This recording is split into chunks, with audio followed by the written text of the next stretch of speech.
Okay, everybody, it's Kevin Lockett once again. Today, we have a politician, not just a politician. We have a mayor who's willing to talk to our little podcast. Mayor Shammas Malik, thank you for the conversation. How are you today?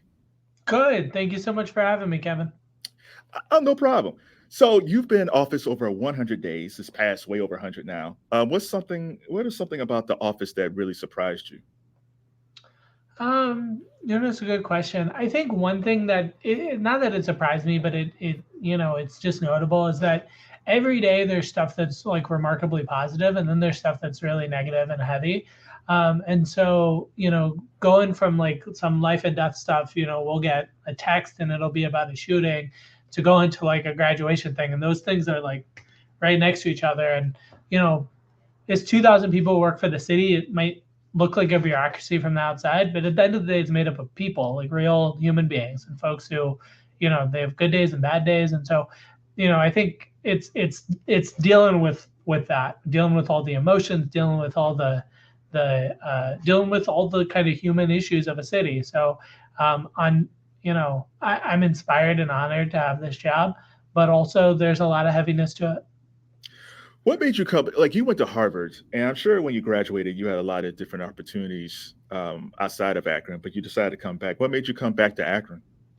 I mean, this is my community. This is the community that gave so much to me, and so I feel a responsibility to give back to it. Sometimes folks say that, and it almost sounds like I'm doing somebody a favor. Like I'm not doing anybody a favor. I'm here because this is where I'm finding joy in my life.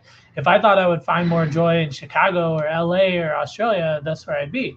But I think we all make those decisions. You're making that decision. Other folks are making that decision. You know, and I thought for a while that I would want to be in DC. I spent a bunch of summers in college and law school in DC, and at the end of the day, I moved back home. And but the last summer I was in DC was the summer LeBron moved home. And I want to caveat, I'm not LeBron James. I understand that, right? But he wrote this beautiful letter, right? And the letter says, our city, which has struggled so much, needs all the help it can get. And then paraphrasing, before anybody cared about my name or cared about that I played basketball, I was just a kid from Akron.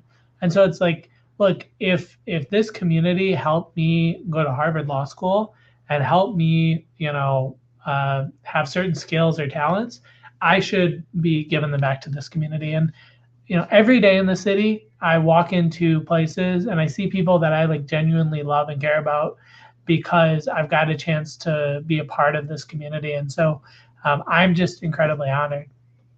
It's been a few weeks since the East High School Town Hall with then acting police chief Harding. He's now the police chief. Yep. And the one thing that I took away from that event is that there's still a lot of mistrust between the citizens and the police. Moving forward, because now since Chief Harding is the chief now, and you've been really, really active implementing different things to entrust trust. What are some things that you have put in place to create trust with the citizens of Akron? Not just year one, but just for your full term. What type of things would you like to do in the future where there's a better connection between the police and citizens here? The first thing is open communication. So, I'm not trying to, pat myself on the back, but, we had a bunch of conversations during the police chief search. I think between it all, I think I went to about 4 town halls. We had 3, and then the Black Elected Officials group and NAACP and Freedom Block had 1. And then we had a number of smaller kind of private events, but with community stakeholders and elected officials and things like that. Those were not a walk in the park. Those were not things. I mean, I knew what we were going to get, right? I know the level of distrust. Not that I understand it 1,000%. I'm not, a Black person in our community.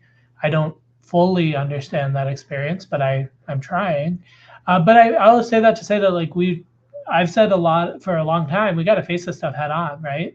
There have been protests in the street almost every year since I started on council for a reason. And there's distrust that goes back decades, right? It's baked into the foundation of our institutions. And so having those open discussions, dialogue about it is the starting point. That's like it's a necessary condition. And And then from there, it's about actually taking steps that show people that we're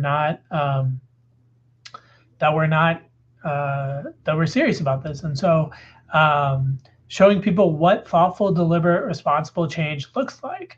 And so, we made the change about the vehicle pursuit policy and equipment violations. That's an important change. We are putting forward a charter amendment this fall around the hiring of chiefs and deputy chiefs. That's a real thing that will impact both our police and fire department for years to come. We're in conversations right now with the police auditor's office about developing the protocols and relationships and how we interact with that office. We're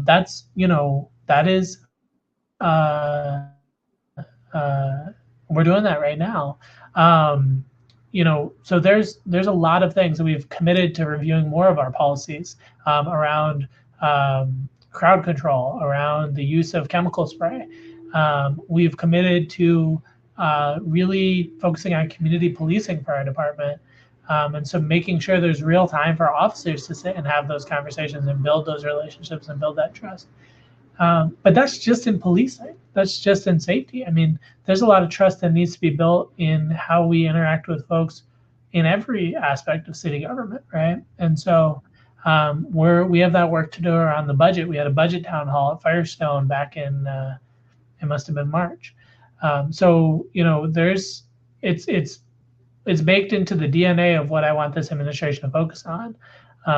And so we're going to continue with, whether we're talking about our waste transfer station, whether we're talking about, snow and ice, we're going to be transparent and open. And, being open is how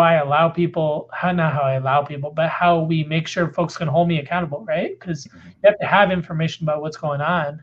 You have to have the ability to say, hey, I'm not sure you're doing this right. I'm not going to hide from those conversations. Right. Akron was selected for a Bloomberg project to research climate change and something I'm interested in, racial wealth inequality. What's the status of those things right now?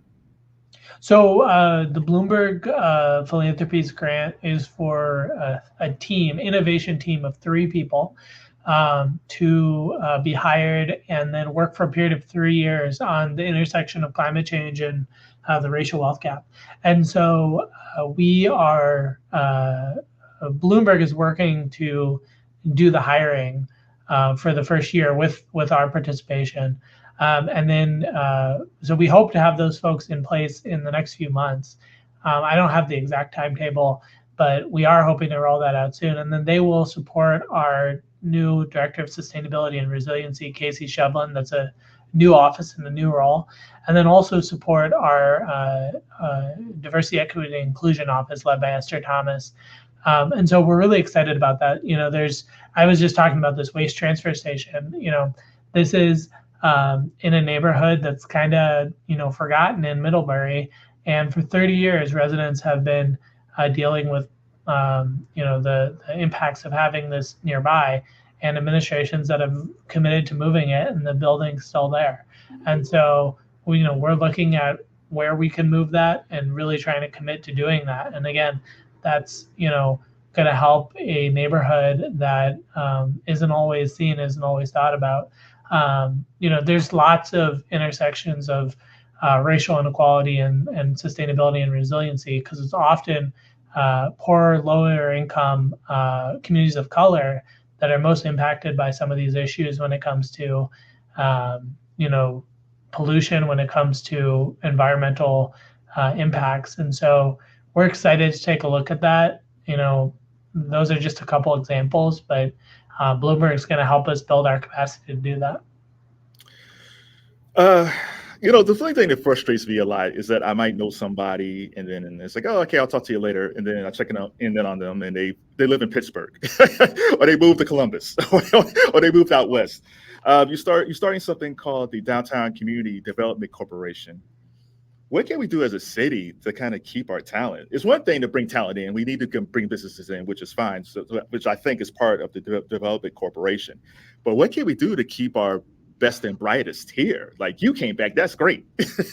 But it seems like every time I turn around, we're losing a very talented person to other cities. Yeah, when folks have opportunity, often they are in Colorado or Chicago or wherever. You know, this is important to me, particularly because, you know, we've gone from a city with 300,000 people to a city of 187,000 people. And, you know, what we talk about growth, we got to first stop losing people, right? And that depends on whether our young people growing up here see a future for themselves here, right? They can build that future in Columbus or Cleveland or Pittsburgh or Denver or somewhere else, right? So how are we making that pitch to them and that sale to them? That is why I rooted my campaign in safety and education. That's why this administration is rooted in safety and education. Because if our young people are not safe, or if our young people are not getting a good education, that calculus is very easy for them, right? They will be on the first car headed down 77, 71 to Columbus, right? And so that's the first thing. That's why we're investing in this Youth Success Summit, which is really going to do what we can do, right? We don't control the school system, but we can support the extracurriculars. We can support those out of school time hours. That's why we're investing in safety. That's why we're making it such a focus. And so that's one piece of it. But then the other piece is, how do we build a vibrant downtown and our neighborhoods? And so, you know, the downtown CDC is a part of it. It's one initiative that's been talked about for years, but it's just been, you know, right there at like the 20-yard line. We're trying to get in the red zone and get this thing in the end zone. And so, you know, we're working on that. What that's going to do is hopefully we bring in more than just the city. We bring in a lot of our downtown and corporate stakeholders. Say, look, the future of downtown impacts all of you too, right? And we're seeing downtowns across America are in tough shape. Actually, you know, the bigger they are, the more tough shape they're in, right? And so we want someone waking up every day thinking about downtown real estate and how to get some of these big buildings moving, right? How to get some energy in them. And the city can be a part of it, but the city should not be the sole guarantor of that. And so that's where we want to bring some folks in and have it be a separate nonprofit CDC, just like we have in North Hill, just like we have in Middlebury, just like we have in Kenmore. So we're really excited about that. I think, you know, to me, that's not a Hail Mary. That's a 20-yard pass, or that's a, you know, 17-yard run in for a touchdown. So these are things, you know, again, they don't have to be my ideas. Like, I'm happy to take other people's ideas, other people's plays, and run them in. So that's one element, but a big piece of it is working with the University of Akron, working with Stark State, working with Kent State. And so making sure there's a pipeline as folks are coming out there into some of our large and small employers too. So we're doing all of that work. Before we started talking, I was watching a video out in Oakland. There was a story about a senior citizen, and she was going to get kicked out because she couldn't afford to rent anymore. And in Akron, we have a growing homeless population. What type of things can your administration do to help the homeless population here in Akron? Yeah, you know, we are lucky as compared to some of these Western communities that we haven't seen the level of homelessness that they're seeing out in LA, out in Oakland. And what it gives us a chance to do is to get ahead of the issue, but still we see it growing, right? I mean, I went to the overnight homeless shelter that opens up when weather gets beyond a certain threshold. And they thought they were going to have like 30, 40 people. They had like 75 people that night, right? So it shows that it's growing. And you talk with people, there's a whole lot of reasons folks end up on the street, right? There's, you know, whether it's mental health, whether it's, you know, economic, whatever it is. So we are looking at a couple things. One, we've set aside a certain amount of money in the city budget this year, an extra $1 million that we want to work on some special projects. And so one of the things I talked about a lot in the campaign is tiny homes, but that's one idea. You know, another idea is like, you know, that temporary shelter, you know, maybe there are more days a year it can be open. Maybe it doesn't just have to be that cold weather time. And then another thing is the availability of different options, because, you know, there are places that do a great job, but there's only so many beds. And, you know, some of them come with strings attached that makes sense for the folks doing the work. There's, you know, religious motive or other things. But, you know, we have to make sure there's opportunities for everybody. So we're looking at how we can take some of those lessons from other communities, whether it's tiny homes or other things, and really bring them here and increase the capacity that we have. and then get folks tied into more permanent long-term housing, because we know that housing stability helps with everything else. It's hard to it's hard to stay safe when you don't have housing. It's hard to keep a job if you don't have housing. So one thing I've been pushing for years that we really want to get, this one's been moving down the field for years, but right to counsel. So folks facing an eviction, that they have legal representation, and even if they meet the grounds for criteria for eviction, that we can negotiate a move out and they can land on their feet. So I've been working on this for 3 years now, and we got funding in the city budget last year, and now we're working with community partners to see how we can implement that. Right. Mayor Malik was a mayor for a long time, and you still see echoes of what he's done here, like Canal Park and Lot 3. Is there a big project that you would like to achieve before your term ends? But hopefully you're blessed to have multiple terms, but is there something big that you would love to accomplish before you leave office? There is definitely everyone hopefully will do things that leave a mark on the landscape. Mayor Horgan built a number of fire stations, and was responsible for looking at some of the community center investments. I've been very clear that we're going to have a future for the police station, and so whether it's a full retrofit of the current building or a new building or looking at another space, that's something that I've been clear about, and I've said within 6 months of taking office, we're going to have a plan. So clock is ticking. I got till the end of next month on that. And so that's one thing. But more than any one specific tangible thing, it's about, one, people feeling safer, just that people see safety as less of a concern in the community, and then two, that there's more positive energy in the community. So a lot of times, especially growing up, folks walk around Akron with their head down, kind of embarrassed. Like you said, you text somebody and you find out they left. I want a community where everybody's excited about where we're going together, that we all kind of point out on the horizon and we are going to do that, and that we're all kind of rowing in the same direction. That you go to Pittsburgh, you go to other communities, you see people who are all fired up, and we have that energy in fits and spurts, but it's hard to sustain it. And so then when a crisis happens, it's easy for that trust to build. So I want to get out there and say, we are on this mission together. It's not just Shammas's vision, it's a whole community's vision for where we're going to go. And so we don't need to constantly be looking in the rear view at the history of, the glory days of rubber or what have you. Not that there's value in looking at our history for the bicentennial and looking at our future, but really where do we want Akron to be in 20 years, 50 years? Let's build out what it might look like to have a future that's brighter than the past. All right. We both lost our mothers in our 20s. What is something that you learned from your mom, or that your mom taught you, that you carry with you in the office? Yeah, it's let me see if I have it here. This is a card that my mom. What? No, I was buying for fingernails. It's why am I buying my fingernails? Oh, yeah, go ahead. This is a card that my mom. She passed away before. This is from my graduation. She passed away before. Had this, and it says here, enjoy the success that comes from hard work, right? Mm-hmm. And my mom worked really hard, right? My mom would, she would work all day. She would come cook us food, put us to bed, and then she would, work some more. And we all have people in your life, I'm sure, we could ask the same question if I could turn the mic around and ask you. But, she was incredibly humble, and she didn't see herself as more important than anybody else. But she was willing to work harder than anybody else. And so it's look, let's put the work on the table, and let's work until the stuff is done, and with a sense of purpose and responsibility. So I take that very seriously.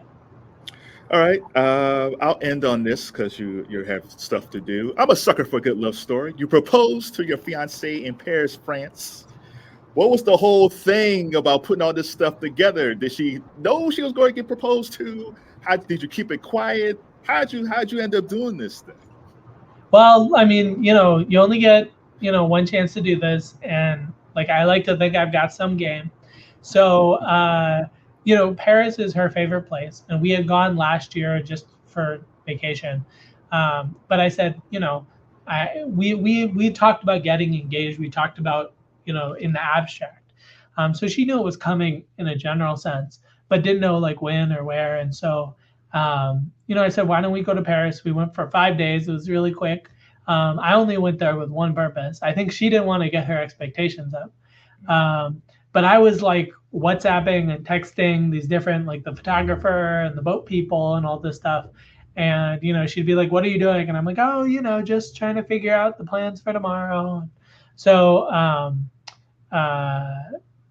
she was surprised. She was more surprised than I thought she was going to be. So that was pretty cool. And so, it was a beautiful moment, and I'm incredibly lucky. She's an amazing person.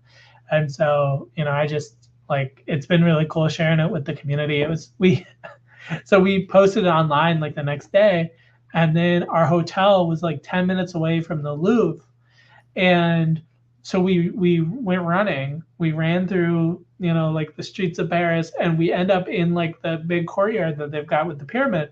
And we're sitting there, and we go on Ohio.com, and it's like, mayor and girlfriend, get engaged. And I'm like, it's like, wait, what? Like, we just posted this. So, it was funny, but just, I'm really thankful. All right, I'll end on this. Here's your pitch for people who are watching this who are not from Akron. Why should people visit Akron, and why should businesses move their companies to Akron? Sure. So Akron is a mid-sized city. It's the smallest big city and the biggest small town. It's the right size. It's full of, a diverse, wide array of people, but it's also small enough that you really see the impact of your work every day. I live 5 minutes from a national park, and there's quality of living is wonderful, and we have amazing, talented people, compassionate, good people, and we're building something really exciting. And so if you want to be a part of that, if you want to be a part of, talent, we've got, the greatest basketball player in the history of the world, one of the greatest athletes in the history of the world came from here. I think every person in this community has that kind of talent in something. We have some of the largest companies in the world here when it comes to Goodyear, when it comes to Gojo, which led this country through a pandemic, led the world through a pandemic. But we also have, artists who have just a small little studio who are doing amazing stuff. So we've got entrepreneurs, we've got everything, and the big city is just right there, just 40 minutes away. But you don't have to worry about, all those issues too. So it's an amazing community. And, I think it's a wonderful place to live, to raise a family, to thrive, as long as you don't mind a little bit of bad weather. Oh, yeah, just a little bit. Yeah, just a little bit. Thanks a lot, Mayor Malik. Thank you, Kevin. Thank you again. Thanks for your patience.